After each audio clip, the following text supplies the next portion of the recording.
आज आपण बनवणार आहोत संक्रांती स्पेशल बिना पाकातली वडी. आणि ही वडी महिनाभर टिकते आणि बनवायला पण अगदी साधी सोपी आहे. आणि पहिल्यांदा जरी कोणी बनवले तरी अगदी बरोबर होते. आणि ही वडी खुसखुशीत आणि मऊ होते.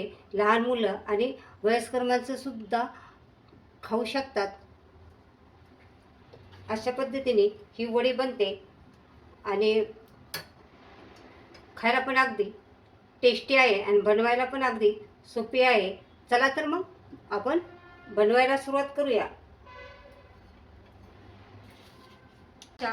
आशाच किचनमध्ये आपलं सर्वांचं स्वागत आहे. आजची रेसिपी आहे संक्रांती स्पेशल बिना पाकातली तिळाची वडी. मग चला तर बनवायला सुरुवात करूया. वडी बनवण्यासाठी आपल्याला 1 वाटी तीळ घ्यायचं आहे. 1 वाटी तिळाला 1 वाटी शेंगदाणे घ्यायचे आहेत. 1 चमचा सूप पावडर घ्यायची आहे. अर्धा चमचा इलायची पावडर घ्यायची आहे. आणि त्या वाटीने 2 वाटी गूळ घ्यायचा आहे.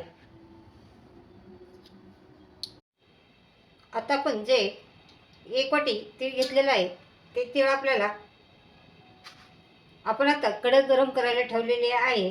आणि त्याच्यामध्ये हे 1 वाटी तीळ घालून आपल्याला मंद कमी गॅसवरती अगदी तीळ भाजून घ्यायचे आहेत. हे तीळ तुम्ही गावरान पण घेऊ शकता आणि बाजारातले असे सफेद तीळ पण घेऊ शकता. हे मी गावरान तीळ घेतलेले आहेत, गावाकडचे आहेत आणि ते खायला पण असे चवदार आणि टेस्टी लागतात. आणि सफेद तीळ जर घेतले तर तुम्हाला ते थोडे जास्त भाजावे लागते. हे तीळ आपल्याला जास्त भाजायचे नाही आहेत. आणि हे तीळ भाजताना तुम्हाला सारखा हलवत एकसारखा हलवत राहायचा आहे, कारण तीळ असे एकदम हलके असतात, त्यामुळे ते असे खाली लागू शकतात. आणि जर तीळ आपण जास्त भाजले तर आपले वडे अशी करसट लागू शकते, म्हणून जास्त भाजायचे नाही आहे तीळ. आणि तीळ भाजायला आपल्याला जास्त वेळ पण लागत नाही आहे. तीळ भाजायला जास्त वेळ लागत नाही, 5-6 मिनिटात तीळ असे भाजून होतात. आता आपले तीळ भाजलेले आहेत. आता आपल्याला हे तीळ काढून एका प्लेटमध्ये घ्यायचे आहे. आता याच कढईमध्ये आपल्याला शेंगदाणे भाजून घ्यायचे आहेत. शेंगदाणे पण आपल्याला कमी गॅसवरती खरपूस होईपर्यंत भाजून घ्यायचे आहेत.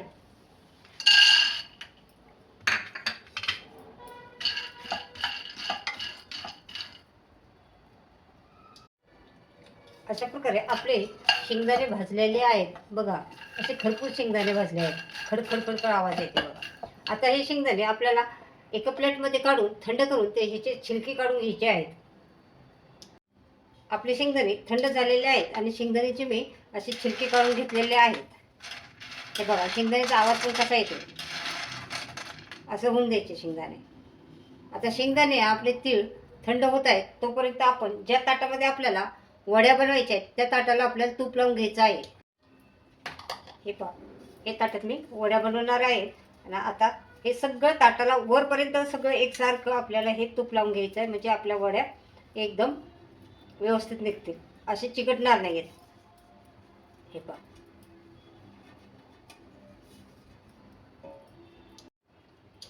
आता आपल्याला हे शेंगदाणे मिक्सर चालू बंद करून असं वाटून घ्यायचे आहेत. आणि हे जास्त बारीक वाटायचे नाही आहेत, पण असं मिक्सर फिरवायचं नाही आहे. बघा, अशा पद्धतीने थोडंसं जाडसर असं ठेवायचं आहे. आणि आता आपल्याला हे काढून घ्यायचं आहे.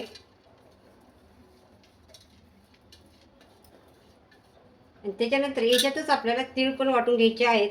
ते पण असं मिक्सर चालू बंद करून वाटून घ्यायचे आहेत. आणि तीळ पण असे जास्त बारीक करायचे नाही आहेत आपल्याला.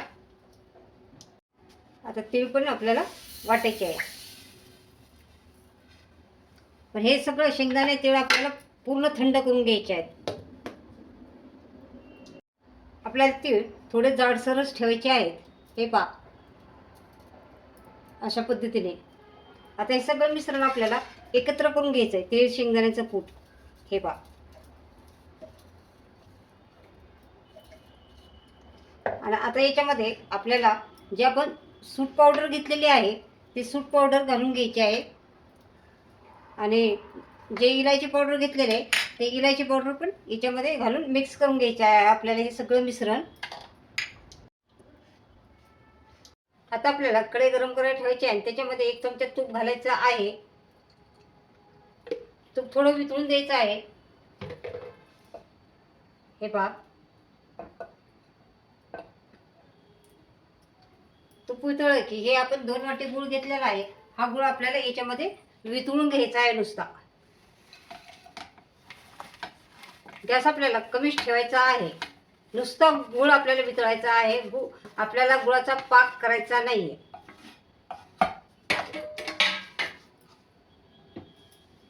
हा गूळ आपण खिसणीने खिसून घेतलेला आहे, त्यामुळं गूळ लवकर विरघळतो आणि त्याच्यामध्ये अशा डिकळे राहत नाहीत.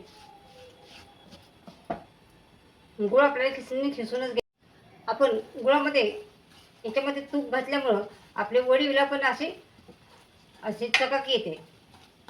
हे बघा, गुळ आपला वितळत आहे. गुळाचा आपल्याला पाक करायचा नाही अजिबात,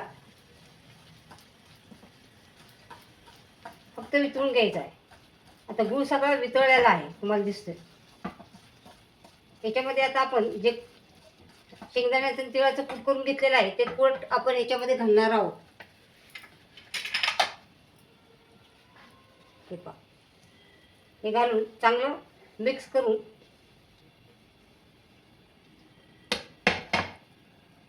हे बघा असं मिश्रण घट्ट होऊन द्यायचं आहे. आणि आता हे मिश्रण घट्ट झालेलं आहे आणि आपण ज्या प्लेटमध्ये तूप लावलेलं आहे त्या प्लेटमध्ये असं काढून घ्यायचं आहे. बघा, मेथी थोडे मोठेच ठेवलेले आहेत याच्यामध्ये. हे पहा, अशा पद्धतीने आपण हे मिश्रण ह्या प्लेटमध्ये काढून घेतलेलं आहे. आणि आता एखादे याने असं आपल्याला असं एकदम असं प्लेन करून घ्यायचं आहे. आता आपल्याला वडी अशी सेट झालेली आहे आणि वड्या आपल्याला हे कट करून घ्यायच्या आहेत. आणि वड्याचा आकार तुम्ही चौकोनी, डायमंड शेप असा देऊ शकता. वडी गरम गरम असतानाच तुम्हाला कट करून घ्यायची आहे आणि वडी मधून कट करायला सुरुवात करायची आहे. हे पहा, तुम्ही चाकूने कट करू शकता. पिझ्झा कटर असेल तर पिझ्झा कटरने पण करू शकता.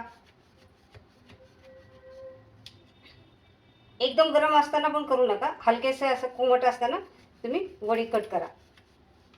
आणि एकदम थंड पण होऊन देऊ नका, थंड झाल्यावर पण मग ते व्यवस्थित निघणार नाही आहे.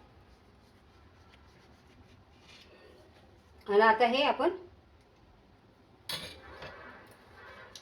हे पहा, असे वडे कट करून घ्यायचे आहेत आपल्याला आणि ह्याला चांगलं थंड होऊन द्यायचं आहे. आपल्याकडे थंडीच्या दिवसात तीळ असे जास्त प्रमाणात खातात, कारण त्याचं कारण हे आहे की तिळामध्ये मोठ्या प्रमाणात उष्णता असते आणि थंडीच्या दिवसात आपल्या शरीराला उष्णतेची गरज असते.